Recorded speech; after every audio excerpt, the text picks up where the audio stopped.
this goes to Belgium, to Europe. I know right now that there are a lot of problems because of migration, because of asylum seekers. And when we look at this whole scenario, we can clearly establish two facts. One is that most of them are, if 90% of them are young males, slightly underaged, and only they. So the second that we recognize is that also pregnant women or women with children. Because of the current laws that exist within the European Union. So they read these laws and they are very, very savvy, and they realize where the loopholes are. And because the European Union has to abide by the international law, then they cannot say no and they have to provide what it takes. But these laws and regulations were created to tend to a certain amount, a certain level of influx of migrants for whatever reasons, and also to legal migrants. But over the last 10 years now, this is definitely reaching a point of great danger and a point of no return. Because in the big cities, you have such a great concentration of young males of totally different culture that if you wish to take affirmative action, like say, okay, fine, we're going to relocate you in a special, we're going to build a city like a military base or whatever, with wooden constructions, and we're going to put you there. Or we're going to start, repatriate you, and so forth. Well, the sheer volume of young males is such that it's like a critical mass. If it explodes, how do you control it? And then to control it, you have to bring the military onto the streets. And then it's going to escalate. And it's going to become an international situation. Big time. Retaliations overseas, and it can become war. It can set the whole continent aflame. So, the basic rules must be laid down. First of all, you have to come in, you have to establish the cities, build a city on the other side, north of Africa, and provide it with, some of the basics. And more than anything, that city then provided with jobs. So those people can go there. You have to stop them coming in. They come in, they are not formal. Because they are not formal, they're not like illegal because they're not criminals, they're just normal people trying to look for a better life for themselves. So, we are humane, and that's important. But if they are informal, they are trespassing for whatever reason, then they must be relocated. And the country of origin must take shared responsibility for that. If not, it can be done on the basis of Lend-Lease in the future. so that the country realizes also that, okay, but there's going to be a tab running. If they agree with it or not, the tab is going to be there. Someday they're going to want to make business and they're going to do whatever. And you're going to say, yeah, sure, yeah. Anything we can do for you. But we have this little tab here.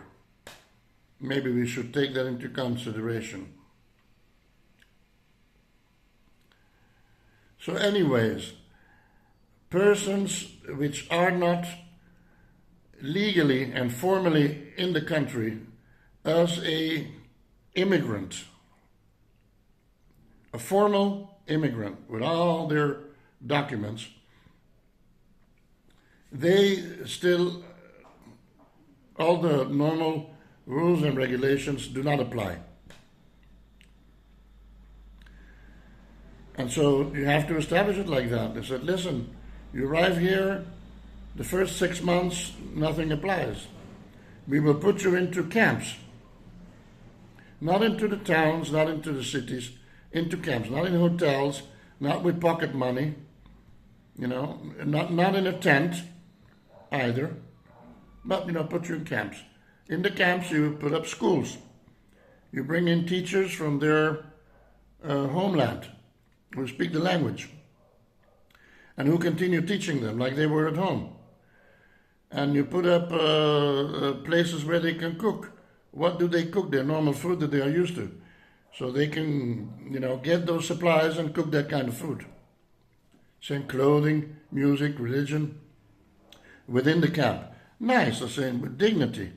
And, of course, all the adults, they will have to work. They will have to paint, they will have to do carpentry work. They have to, an area for some agriculture, to have some fresh fruits, to build stuff, to take care of the children among them. You establish because they need to have dignity, so they are earning this, and they are contributing. So, but they are not allowed outside of this area for integration. Now, if you have a country like Belgium, I am from Belgium, I'm Flemish. I live in Ecuador since 60 years. I'm 71. I live on the Galapagos Islands. I am married with a girl from Ecuador. The mother of my children is Ecuadorian from Quito. So, don't talk to me about interracial stuff, because my son-in-law is from Ecuador. My grandchildren, they're from Ecuador.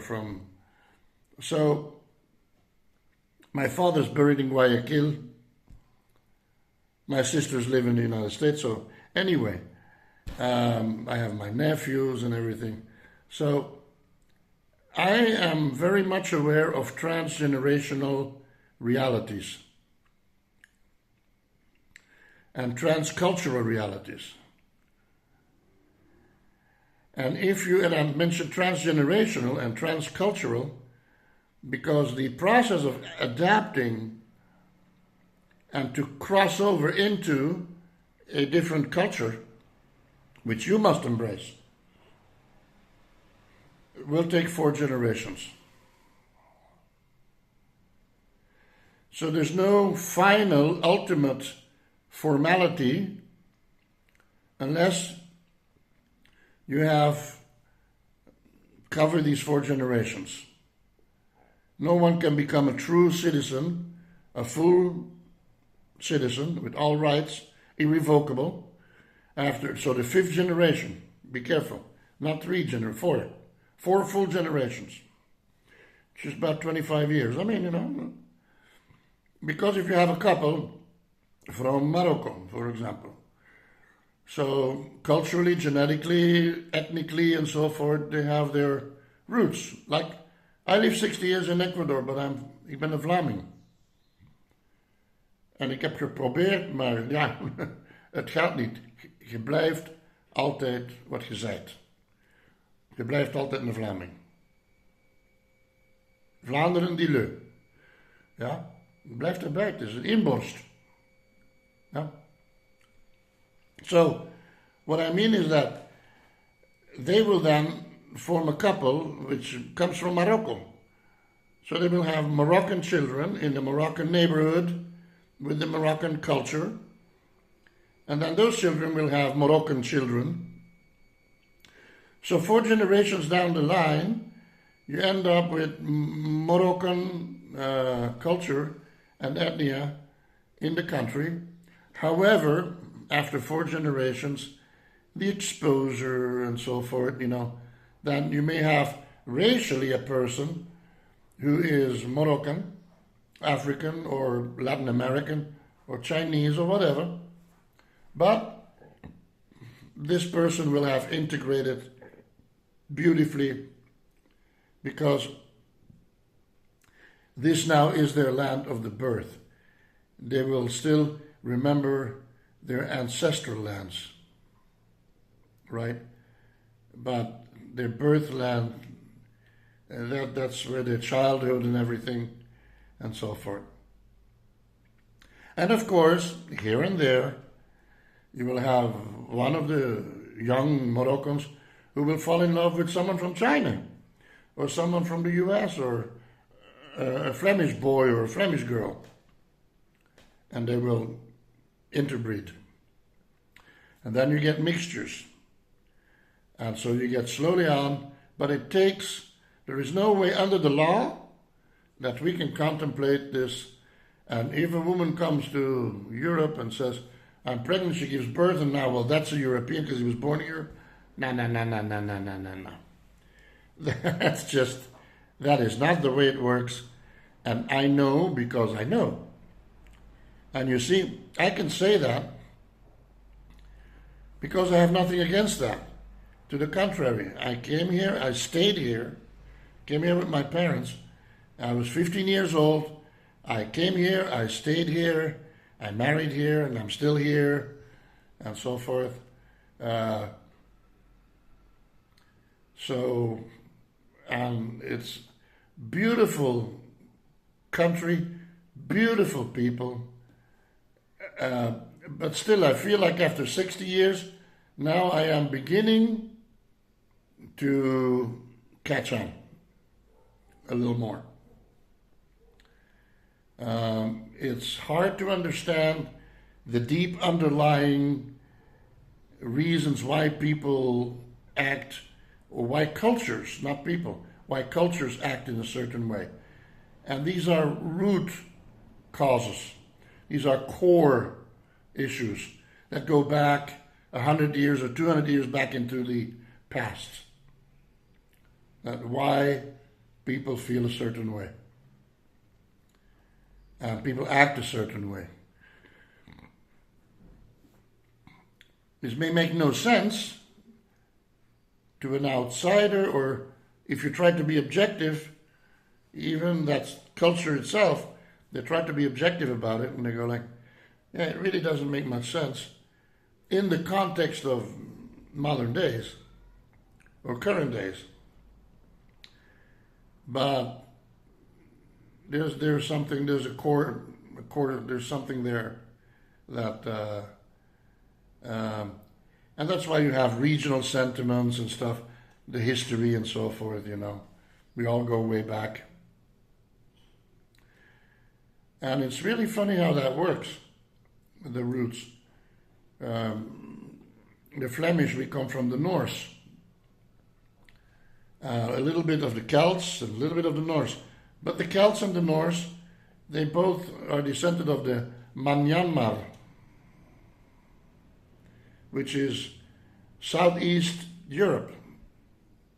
So it's not like Asia towards the east, but it's the same as the areas where we had hunter-gatherers and nomadic people.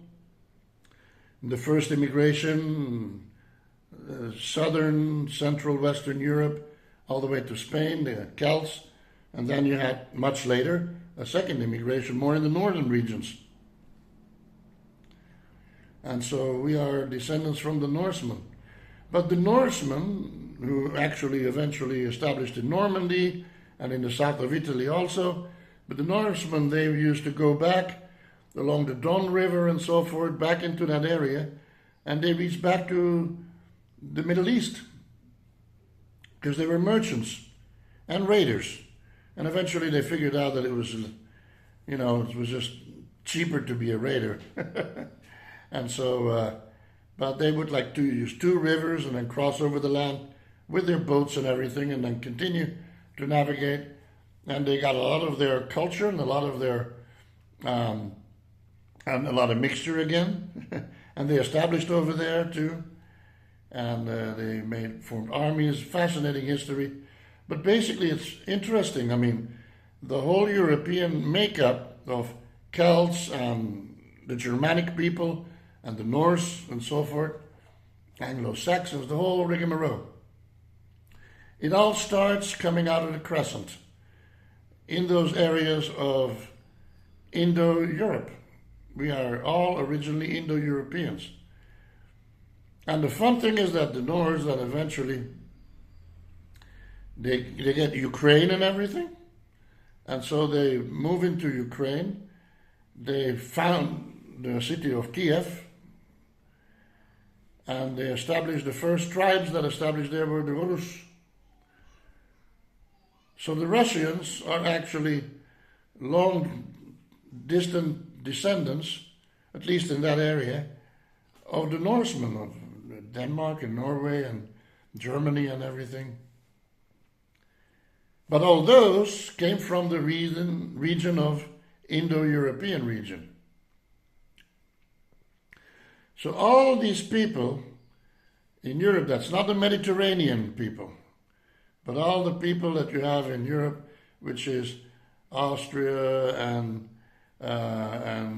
Switzerland and Germany and Poland and Finland and Norway and Denmark and Sweden and Belgium and Holland and England and Anglo-Saxon and all that, the whole rigmarole. They're like the northern, the blondes. And then with the Polish and the Russian people, and also up north, the Slavs, and then you have those from Lapland and Estonia and whatnot, and all those countries. And all those people, they, Czechoslovakia, all that. There from the south, you get a little bit more influence that came in from the south. But also, Romania, a little bit more Latin, but you look at the people, you look at the cities, you look at Prague, you look at, you look at the people, they are all very similar. They look all, one a little bit more blonde, a little bit more puffed up, a little lighter, but basically we're all the same. Which means that Canadians, US, New Zealand, Australia, all that, we're all Myanmar. But so that culture, that background brings us together. And so these other people from other regions, let's say Asia or South American people from Native Americans, or people from the North Pole, the Inuit and so forth, well, those are the same. You have people from Africa, of course, and India and all that. They have those same roots, which we wished we would have, but we never will. Right? They have those same roots that are absolutely. We spend fortunes traveling to these countries to go and to learn about them. We read the books and we look at the documentaries, and we meditate and we eat their food, and we meditate and we buy some of their clothing, and we love it. You're in the middle of Europe. Because we have traveled so much, we have picked up a lot, and so, you want to go, what are we going to have tonight for dinner? Let's go out, or let's order home. And you can use Indian food, or you can use Turkish, or Arabian, which is amazing, or you can have from Morocco, or you can have food from China, or from Vietnamese, Cantonese. You can have German food, you can have Italian, You can have hamburgers. You can, of course, McDonald's, whatever. American steak. You go to a steakhouse. Or you can have the local food, which in Belgium would be Belgian food, and so forth, you know. And in England, you go for fish and chips, I guess. Anyway, those people should be managed properly, carefully, respectfully, with reason, and find alternatives so that it works out better. Work with the leaders and try to work out how it would be better for the people. Because if not, it's a powder keg, it's a steam pot. These pressures, you know, between the local people and the newly arriving will come to a point of it's going to trigger, there's going to be a trigger somewhere. Someone's going to lose it, you know, and something ugly is going to happen. And then, of course, the whole other community is going to get on their feet. And some hotheads, young people, are going to retaliate. Or some people with other interests, you know, more malefic interests, to destabilize, to infiltrate, to create havoc, to destabilize. And so it has to be worked with. To say, listen, okay, here's a deadline, and the deadline is 3 months. Invest hugely in all these camps, and as you start moving people into the camps, you keep improving them with them, and you start working with them. And you said, you know, you're going to have a beautiful area in a buffer zone, and start repatriation. And at the beginning, maybe not repatriate and said, you know, well, get off the plane and, you know, and the heck with you. But, you know, maybe in their country or in the north of Africa somewhere, make an agreement with one of the, Morocco,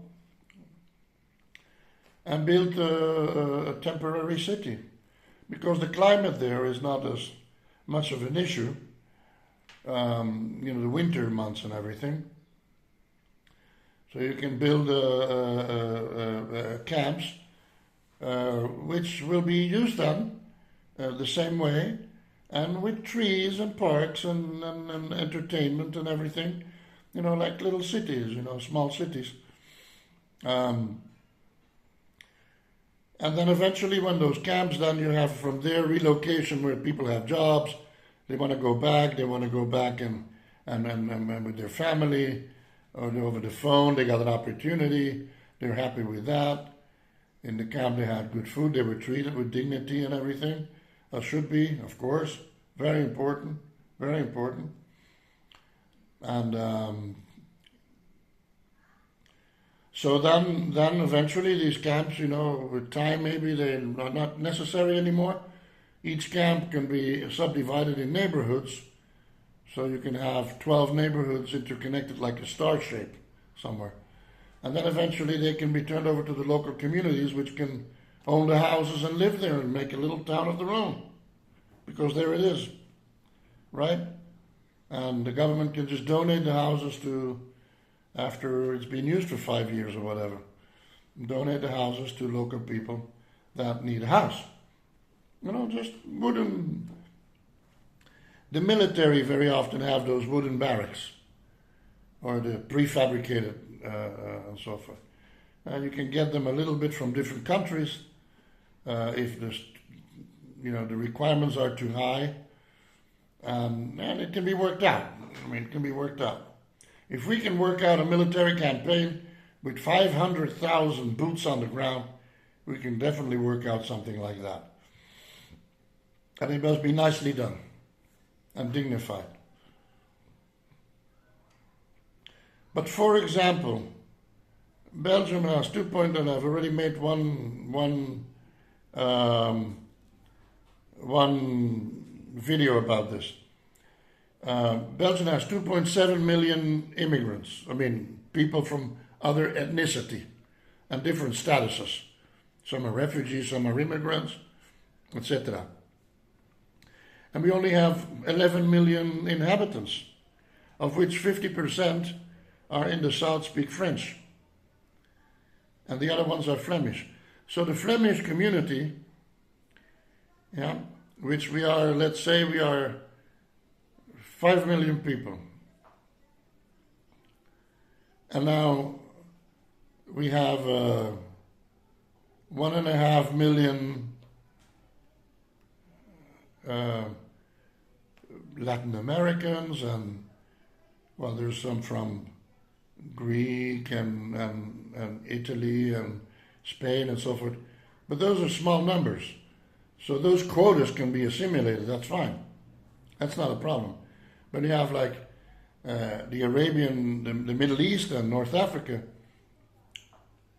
it's just humongous. I mean, the numbers. So the quotas are totally exceeded. And that generates, cultural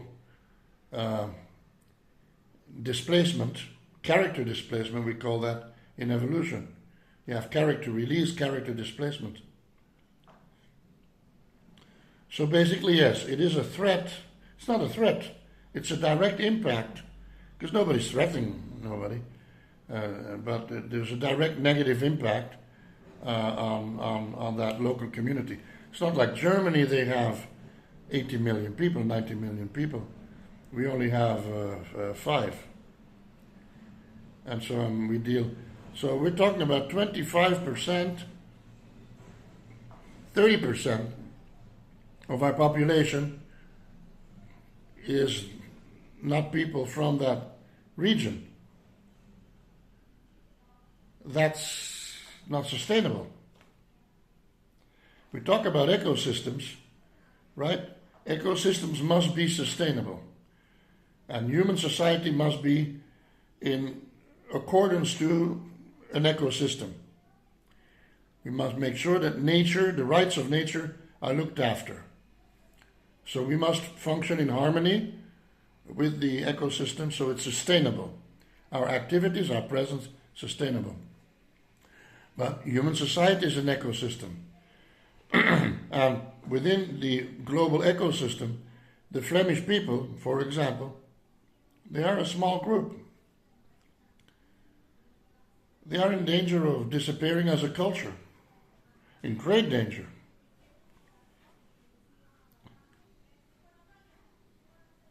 You have to remember that also one issue is that in Africa or in South America, let's say Argentina, whatever, the territories are immense. And you take, 10 million people there and they just go into the range, into the vast expanses, and they work themselves gradually and establish themselves successfully there. And after 4, 5, 6, 10 generations, there they are, part of the landscape, but you don't really feel it that much. But European countries, and especially these northern countries, they have very, very small territories and an extremely high population density. And these populations, in order to survive, are highly specialized, because there's not enough agriculture and there's not enough fishery and so forth to support everybody doing just that. So people had to learn other skills which they can use internationally and so forth to be able to survive, and we import a lot of the food. Hell of a lot. Which is good for the exporting countries. It's essential to us. And we export work and skills and so forth, technology and whatnot. So, the other thing would be that we make an agreement with Morocco, and we said, okay, we will take on so many of your people, but what about if we establish a sovereign presence of ourselves in part of your territory and we start a small country over there? Not a colony anymore. We just trade off. You just give us a chunk, so much empty space there, give us a fair chunk, the size of Belgium. And there we go, and we establish ourselves as a people there. It makes no sense, right? Makes no sense. There you go. So, maximum. Now, the maximum amount of people that ethnically are present in any area should not exceed 9%. Because of integration. And then after 4 generations, they become then the assimilating ethnicity. They cross over. After they have crossed over formally, they go off the slate and you have new people. But that 4-generation buffer zone of influx must be maximum 9%, which in many places it was. We talked about workforces and stuff like that. Now, some of the upper echelon, of the economic echelon, I don't mean that they are above the other ones, but they are working at a different level, a more strategic level, same people. But they're going to go like, yeah, we got a problem, we have an aging population. We need young people to do all the low-skill work. And we need those populations to support also the people that have come of age, the jubilé,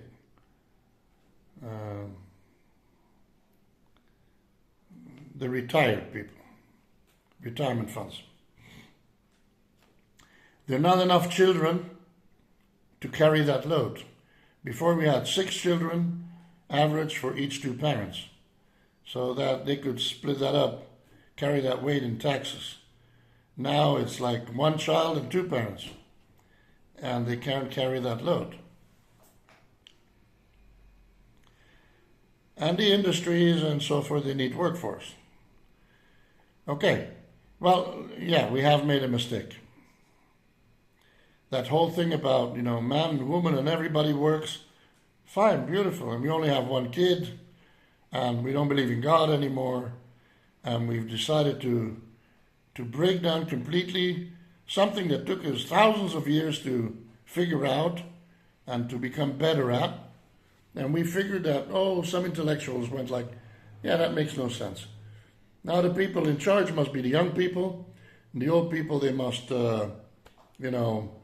play poker. And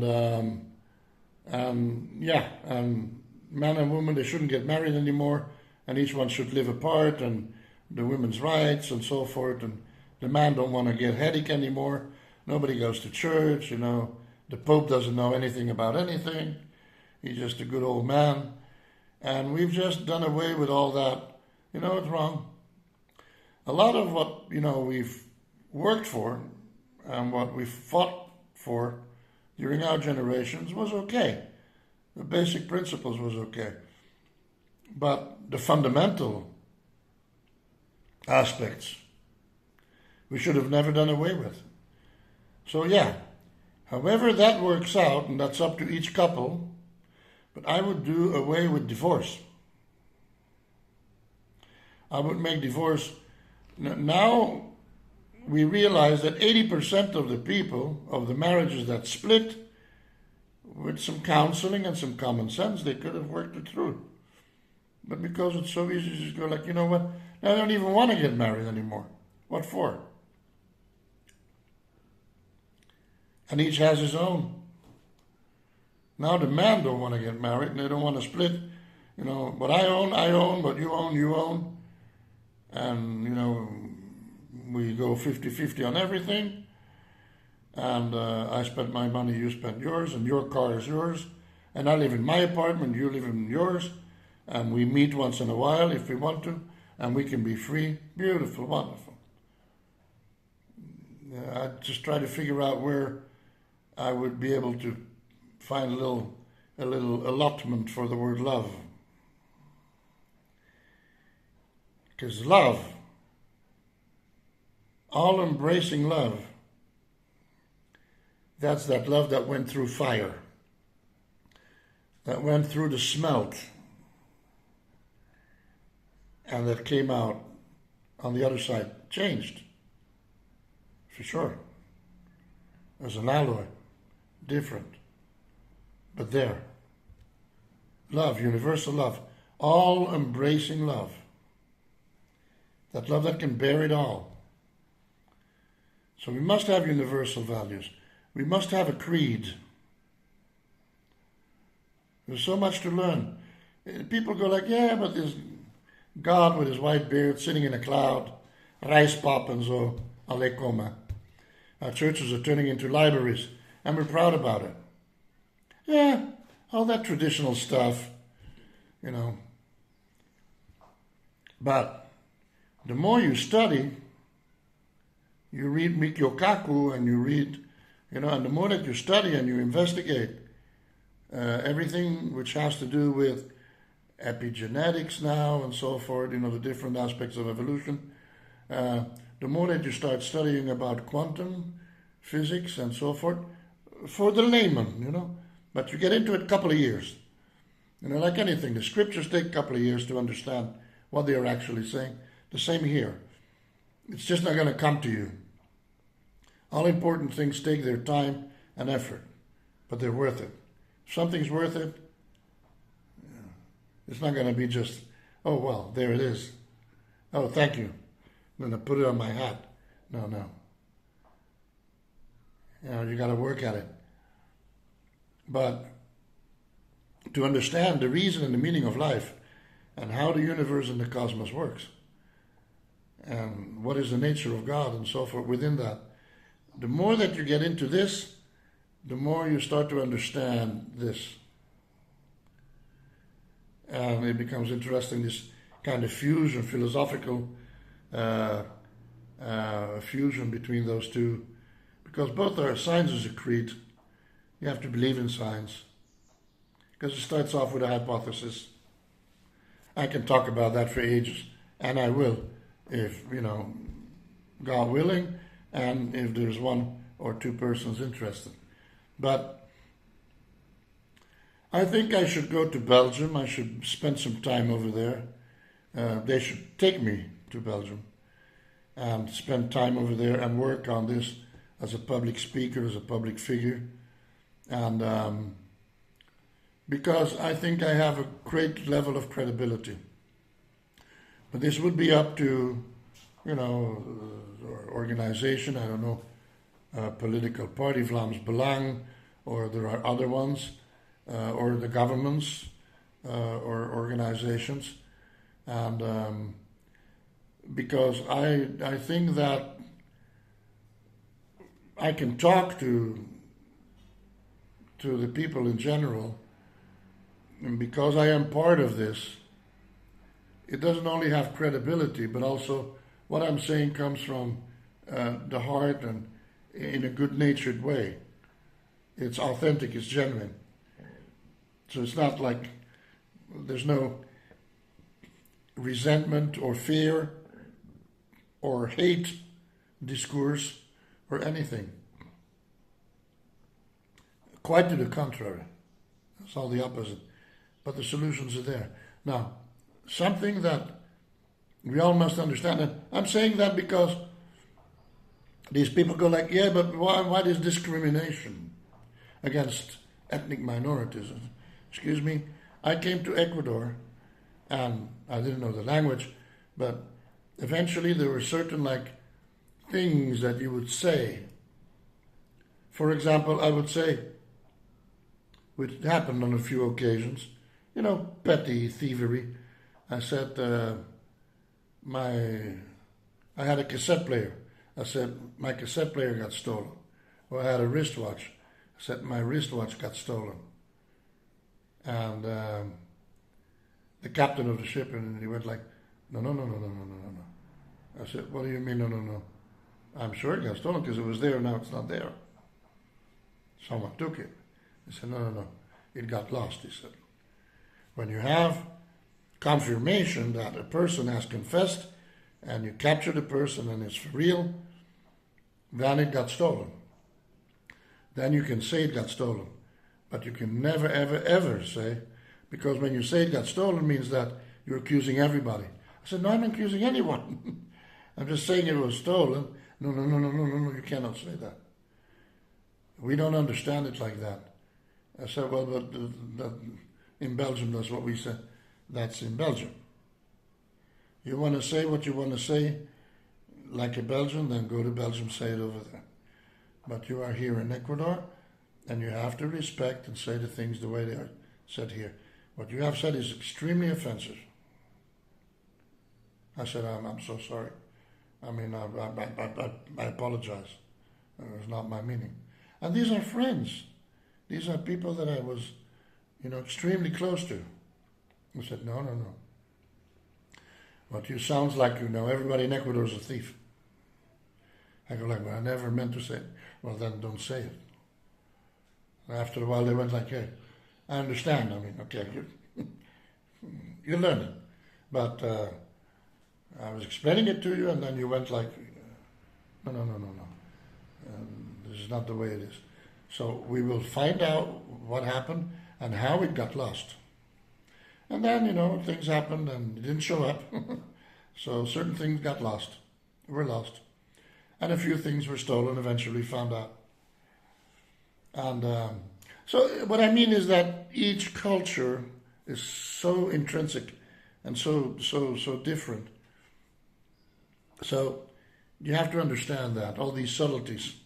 It's like learning a language without learning those subtleties, It makes no sense. He's just saying words. Or there's a translator and he's doing literal translation. He never got the jizz of it, the drift of what was being said. Or he says it almost perfectly and he's vocally translating and you can still feel that little bit of American pronunciation there, every now and so often. And then you go like, yeah, but, it's not that authentic. I mean, it still is a guy, it's an American saying it than if it's a Latin person saying it. If these are issues or topics that have to do, with geopolitics and so forth, so documentaries and all that. So that makes a big, big difference. Now, if someone arrives in Belgium, let's use that, in Europe, or arrives in La La Land. First of all, there is no way that they can go on the street and manifest and scream and yell and, oh, in this country that's happening, in my country that's happening. Only with a permit, and if it's the day of celebration of their culture, they can ask if permission to gather in a certain park, right? And to have a gathering that celebrates, and then still they will have to follow the guidelines of the land, of the country, where they will do this. Only until that time, only this way, and the garbage must be picked up of so, and so forth. What I see a lot happening in Europe now is that there are groups and ethnia and so forth and cultures who are acting like as if they would be in their own country. Demanding and claiming things and intimidating. It's scary. I now, not as a young man, and even as a young man, but I would be on the streets now, and I would have to deal with these situations. I would not go for less than 4, maybe 6 bodyguards. Just not intimidating, nice guys. But that would be I mean, it's like that, you walk around if you want to talk or you want to go into their area and so forth. They've like taken over their neighborhoods and I look a lot at these documentaries and these clips on TikTok and YouTube and so forth about Belgium. Some are showing beautiful landscapes of Belgium with Arabian music in the background, as if this is the new promised land, which to them it is. Gaddafi said that once. The womb of our women will have given us what the weapons could not. So, of course, there's also that. There are cells with agendas that are infiltrated also. And you have other cells that come from other countries which are infiltrated, have to do with drugs and so forth, or people trafficking, organ trafficking and so forth. So there's all these different levels. I mean, there's the normal person, you and I, and there are also evil people. So you cannot put everybody in the same bag and say not everybody is a criminal. No. But you cannot say everybody is not a criminal. There's 10% bad people there. Those 10% are responsible for 90% of the evil occurring. So if someone comes, they have to come to work, and after their 6 months of work, they travel back, and then the next year they come back again.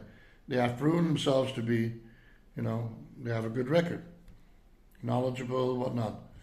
But you cannot have everybody coming over with their families and children. No. They must be taken back under the right conditions, as I said before. It's not going to be easy, but it has to be done, because not to do this will be more hurtful to these people than to do it the right way. Because ultimately, if it blows up, that's not going to be good. Nobody wants that. But the fact that we don't want that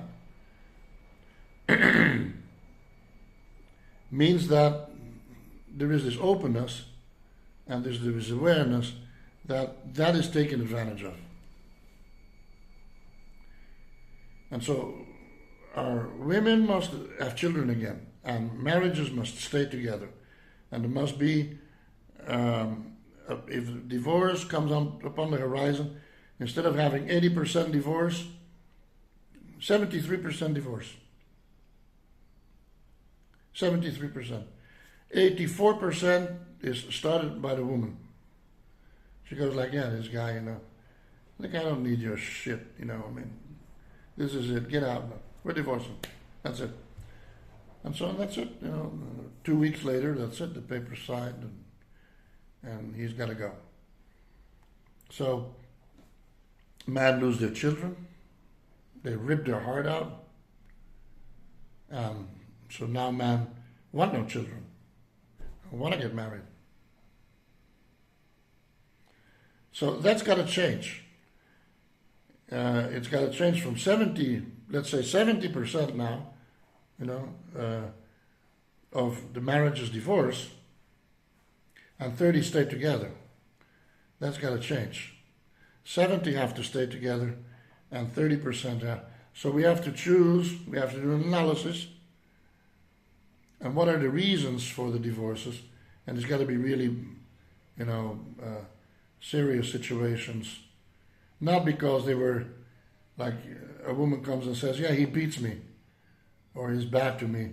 That could be true or not, you don't know. So they can just divorce because.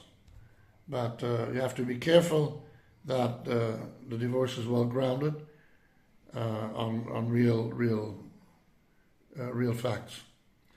But 70% of the families must stay together. We must do everything possible for our people to have children again, which must grow up in the home.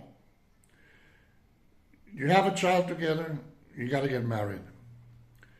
Because that child, that is now your responsibility of both of you, that child needs an institution called marriage.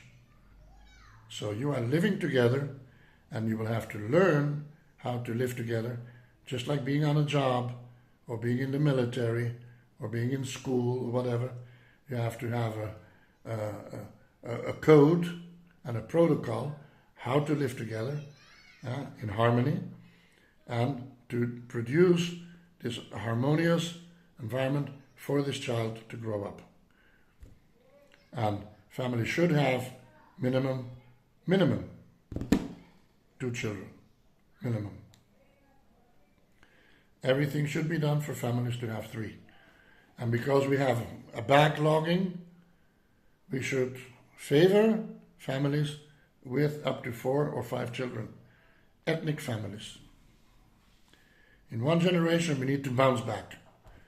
We need to have our young people back in place.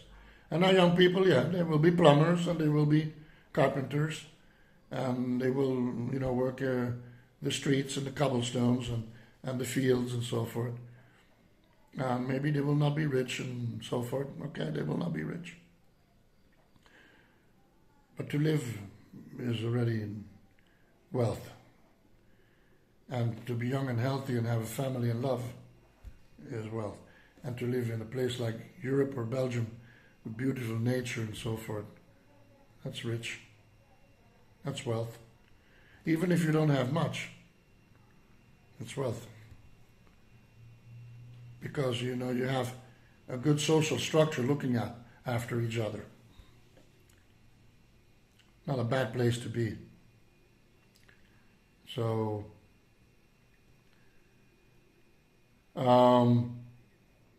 if someone steals in a shoplifting, okay, there's an apple. It's a kid, who's hungry. I know. So you could put maybe that $10 thievery, petty thievery, but really petty thievery.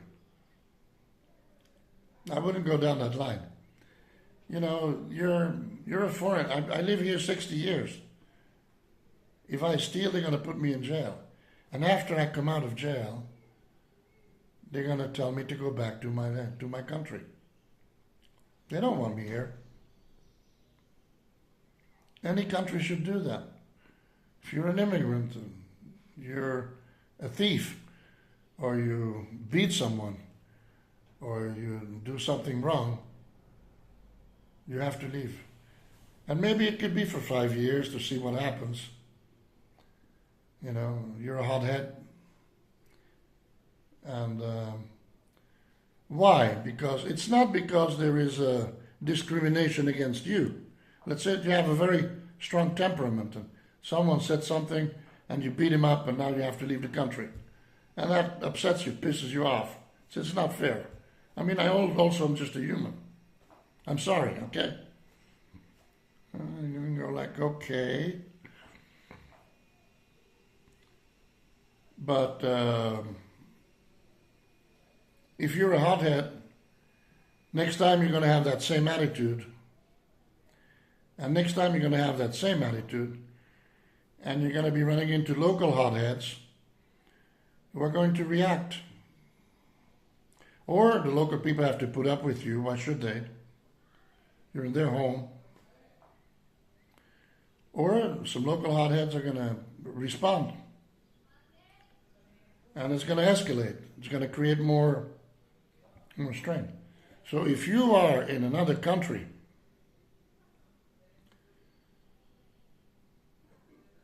you have to, draw back. You have to not evade, to avoid confrontations. You have to learn how to lose these small little arguments or legal situations and so forth. You got taken for a ride and this and that. Well, you do what you can, but very often you have to go like, okay, well, I'm the outlander, I'm the outsider, and I'm just going to let it go. Be smart. Be respectful. You enter someone else, their home, their culture, their land, and they allow you, they take you in as friends, and they welcome you to be happy and to work side by side, and they give you everything they can to support you. They sacrifice themselves quite often, directly or indirectly. And what you have to do is shut your yap. Be respectful, be loving, be grateful. And there are a lot of people who are. And that you're going to find in the Latin community. But I have been surprised to see on the internet the attitude of the Middle Eastern and North African culture. Very entitled, very assuming, very aggressive. And if you look at the crime and so forth, it's evident. And they say, yeah, you cannot, what do you call it? Discriminate. You cannot profile.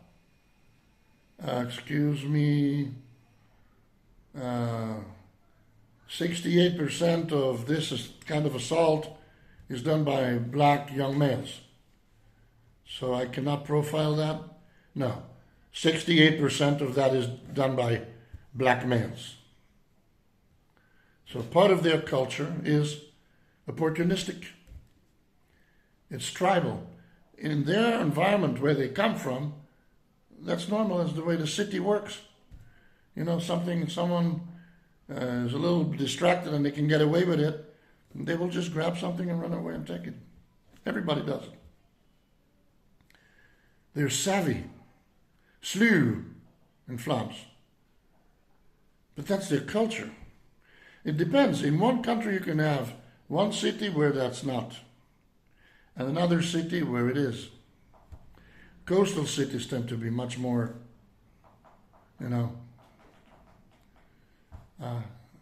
they're, streetwise, quick on their feet. And it's all part of that culture. It's inbred.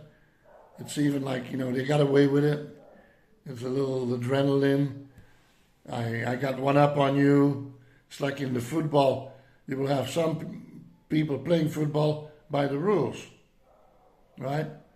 We have other teams who play and who will try to pull down the panties and, and do all sorts of tricks. And that's, it's different. Like if you want to do business, you do business differently in different countries, in different cultures, because that's the way it is. So you cannot have this overwhelming presence there. And they will, but if they do something immediately when they are caught and this and that, they immediately are separated. Immediately their rights and their family rights are suspended, first of all, because they have invalidated immediately all the rights. Those rights are on a temporary basis, and they are a concession. Temporary concession granted to you as long as you behave. You start, using a knife to intimidate, to steal, or a gun, or to rob in a shoplifting and all that. Why don't they shoplift in the Arabian countries? They cut your hand off. So these people that are used to that, people who are criminals, remember, they step out of line. To them, the law means nothing. It's for the stupid people. So they look at the whole country and they go like, these people are stupid. And they let me get away with it. If I get caught, then I get a tick on my fingers, I go to jail, I get room and board, I eat well, I hang out with my pals. I get out and I keep going. Who cares? They don't have a problem. They rule the jail. They're the criminals. I would die if I would have to go to jail. One day out of my life, I would die. I would die just thinking about pointing a knife at someone. I mean, this is a person. How would I harm someone? Or a gun. Just even holding a gun. I've hunted. I'm familiar with death. But that's one thing. I've seen accidents and dead people. I've seen them dying right in front of me. I lived a very adventurous life. Very adventurous. I lost more than 60 friends. People we know. At sea, navigating in the mountains, volcanoes climbing. But life is so valuable. I look at this person, I think about his mother, his wife, his children, his family. And I go like, why would I want to harm this person? If we have something to say, we can just talk about it. But there's a point where there is this other culture. So what you do is, I have two choices. Or I look at this person, which is what happens. They hang out in a certain area that normally a park or a shopping center where I normally go. I want to go there because I went there when I was a kid, but now they hang out there. So I stay away to avoid these confrontations. I don't know, because now I have to do that in my own house. I have to stay away from places, my childhood memories, where I would like to walk around with my children and my grandchildren. I have to stay away very carefully.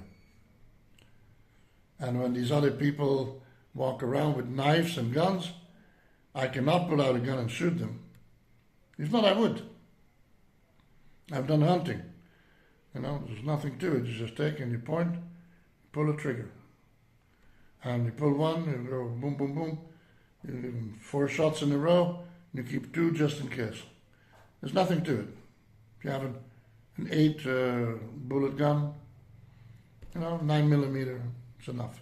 If you want more stopping power, what the heck? Get a revolver. It's better than a pistol. Yeah, doesn't jam. 36, snub nose, carry a second one. But once again, is that what we want to get? No. So I would say in Belgium, wat hebben jullie gedaan met mijn land? Aan de koning en de koninklijke familie, aan de regering, aan die 3 generaties van politiekers. Wat hebben jullie gedaan met mijn land?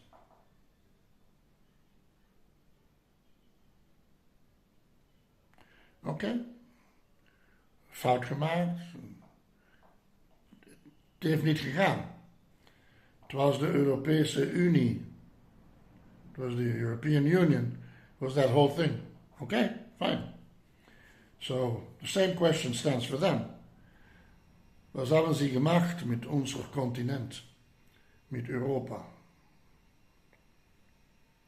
Qu'est-ce que vous avez fait avec l'Europe?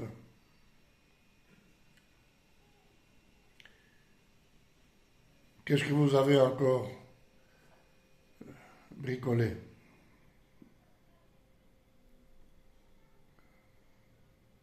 Vous avez mis l'Europe en danger.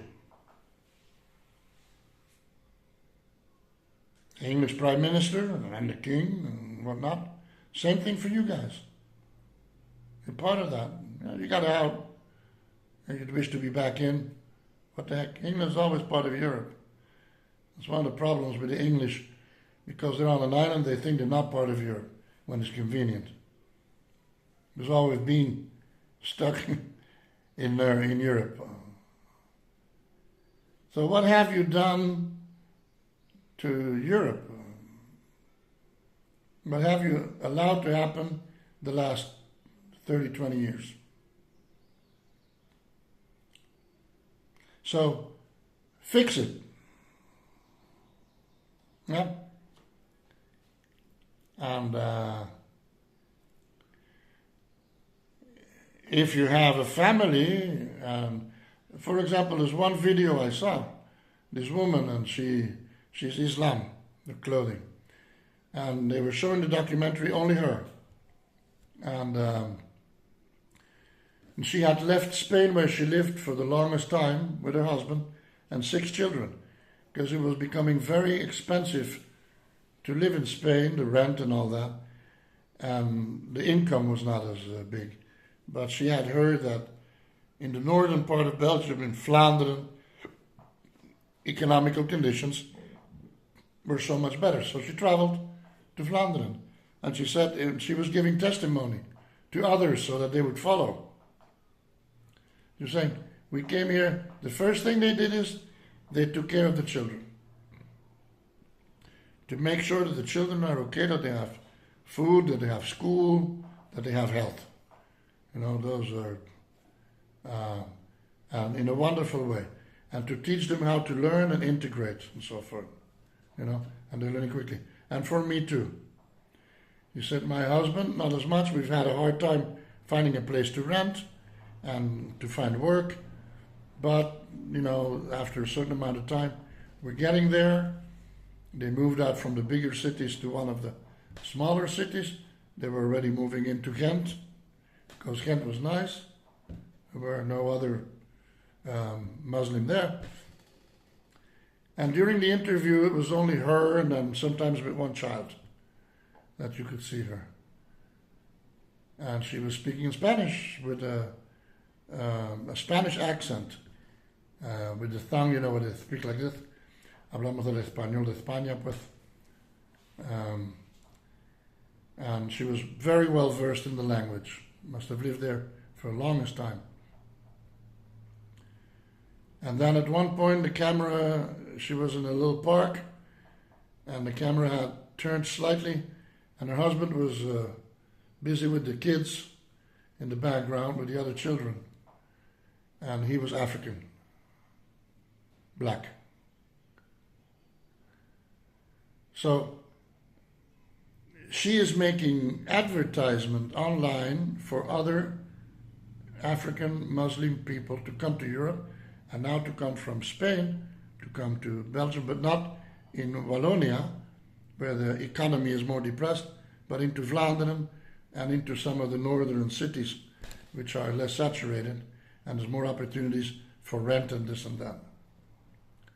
Our young people can't find a place to rent and have to pay a fortune for a small apartment, because there's so much immigration that the immigration saturates it, and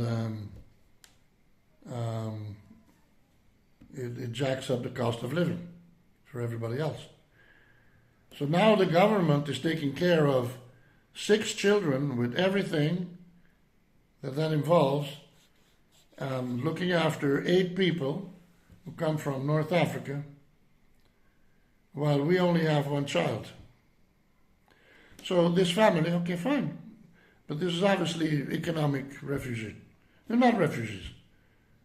It's opportunism. And opportunism, why not? They would be dumb not to. But it's not something we have to put on the table. It's not an option that's available that they can choose. We're not saying, oh, and by the way, if you want to do well and you want to make a lot of money, you know, come to Ghent. No. So, and she was making an advertisement. She was an influencer, explaining all these little details, the contacts of people, and where you have these little offices that help people and coach them in how to do the paperwork and what rights, and with the lawyers and so forth, to protect the rights of the non-immigrants. And because she was an immigrant in Spain, not in Belgium. And now, because the European Union is open, I guess, you get into one country and you get the papers, And now you get the papers everywhere. That's not the way it should work. So,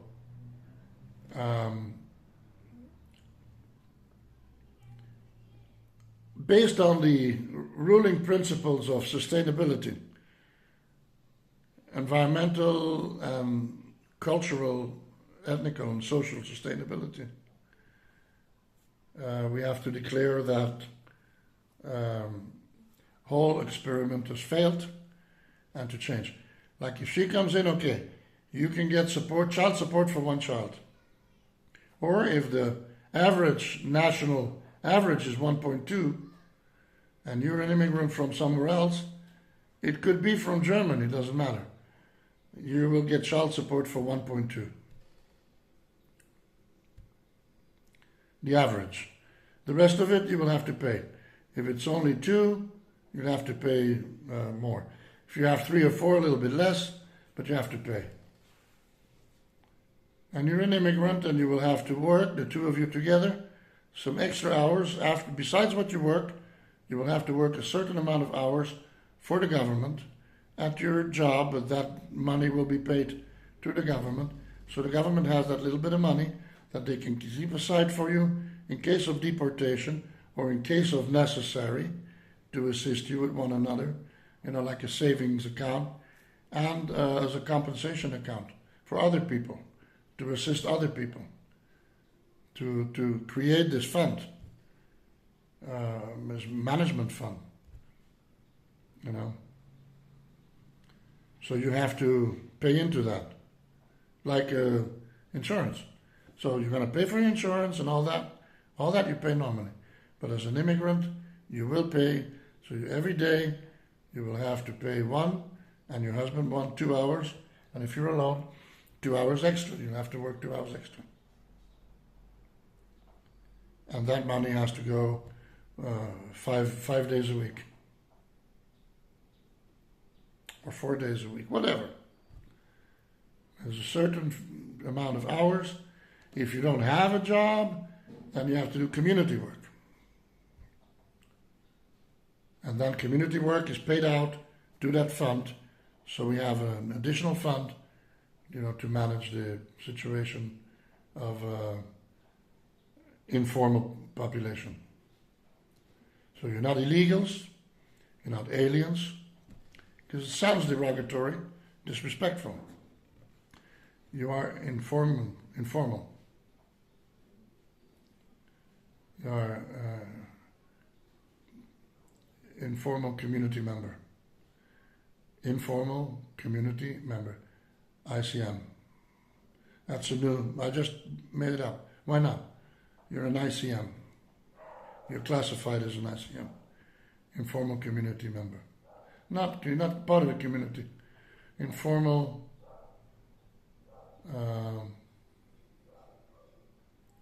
You're not a migrant.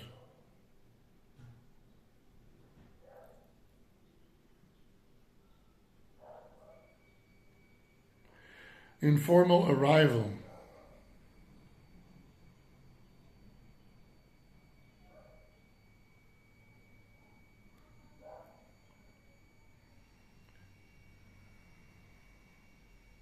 Anyway, that particular one, they will have to figure it out. I'm sorry. So anyways, it must be done properly. Your children must study properly. If they fail, we're putting money into this, which could go to someone else, which is necessary for someone else, for other scholarships and university and so forth. So we are draining the system, and it's diluting and going nowhere because there are children who are not interested in studying. So if they don't reach a certain level, you as a parent are not there to make sure that this happens, then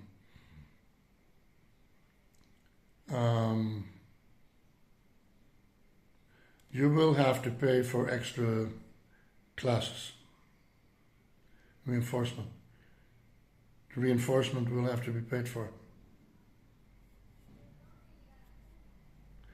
Stuff like that. It sounds harsh, right? But what do you think it was like 50, 75 years ago? 100 years ago in Europe? Everything was on a platter. Do you think that everything was handed out to us? Europe has been successful because we've been hardworking. And we focused on what we had to do. And still, everybody else has to adapt to that. And it must be a minority. Right now in Belgium, there's 2.7 million. There should be no more. 9%. Maybe 900,000 people. Maybe 1 million. Which means that 1.8 million people have to leave Belgium permanently. And if the issue with the Sharia and political manipulation and drug dealing cartels and whatnot, and all sorts of hidden agendas that are simmering underneath the surface, if all that is an issue, then we must promote more Latin American immigrants instead of immigrants from Africa and the Middle East. Because there is no way you cannot go to another country and say, well, our religion is prevalent. But they don't only say, like, we want to pray to Mahoma, to Allah. But there are groups that say that the Christian faith is evil and that they should eliminate the Christian faith. And that people should obey Sharia law. But in Europe, religion and the law and the state never mix. They're separate. You have religious freedom, but religions cannot order you how to do anything in your private life. You can even be a sinner, but no religion can prohibit you of going into the church and pray. So when you have these extreme factions, and you can see what that does in the Middle East, it's not compatible with the European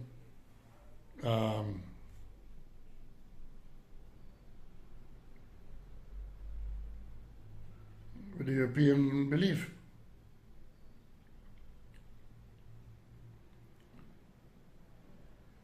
So culturally, there's definitely a very dangerous, and the history of Europe against the Islam, of wars and crusades and all that. I think that we all thought that was way in the past somewhere, something for the movies, the crusades, romantic sort of thing. It's there. And you can sometimes see the hate and the passion and the arrogance and the entitlement in some of those speakers who physically intimidate when they talk. They seem to be very friendly, but they're very, there's a lot of animal language there, body language. I don't say that they're animals, I'm saying animal language in the sense of body language. That's, we study animal behavior, posturing. So there was one recently in Ireland, and there was a lady of my age, and she goes like, in that area where they wanted to have their space for praying, because that's where they lived. And in this one place there was a statue of a Virgin Mary, this size, about a meter tall. Beautiful statue of the Virgin, which is tradition. We have that in the countryside, we have it everywhere. And so they had requested the statue to be removed because it was a religious icon, and that was against their religion. They were Mahoma. And so, I guess the Burgermeister and the authorities said, okay, well, you can remove it. It's okay. Just a statue, not a church or anything. A statue which in Ireland, which are very Catholic, had been there for the longest time. Right? It was placed there by the people.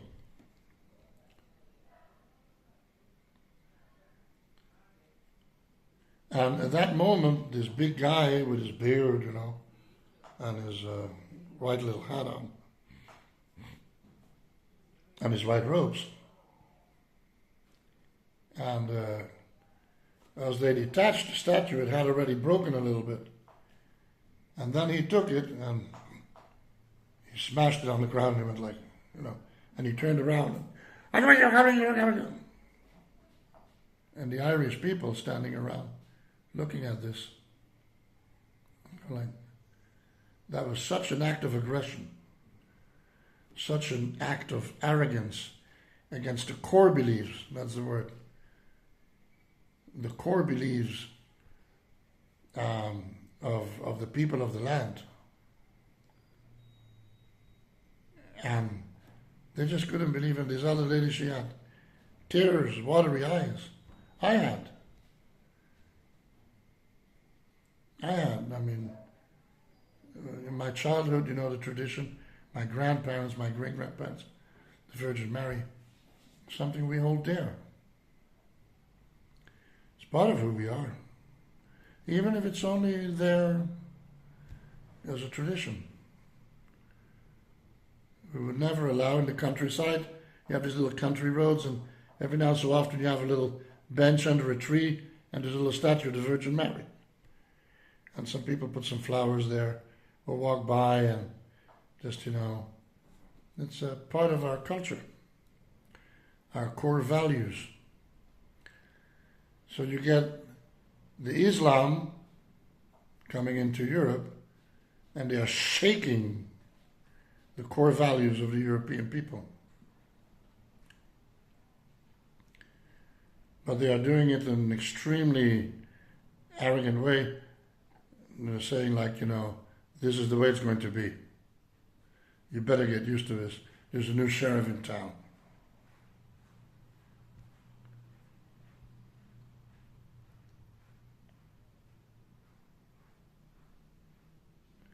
And they intimidate authorities also. So these sort of things, and listen, I have a heart of gold. I've worked as a naturalist, and I'm an artist, and I'm a painter, and I'm a musician, a book writer, songwriter, a poet, philosopher. I was a naturalist guide.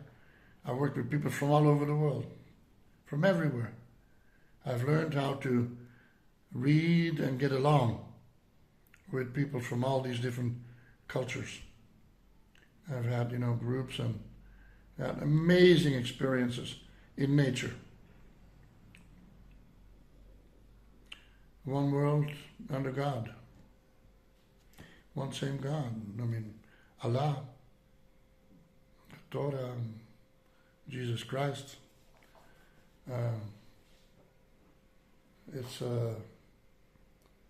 Yes, they are different gods, different religions, but it's all the same respect. It's all good. It's all love. The God is always about love. If it's not about God, if it's not about love, it cannot come from God. Because anything bad or sad or evil cannot come from God. And you know that, you feel that. So I think in Europe that they have a hot potato and they don't know what to do with it. And so Latin Americans are all Christians. And they come from Spanish culture, mixed with local cultures. But that's Mesoamerican. So those have amazing, beautiful core values. The people from the Pachamama and so forth, they have a cosmovision that's very gentle, very beautiful, very loving. So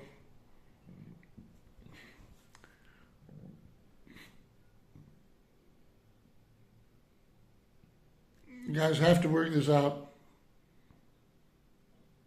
and if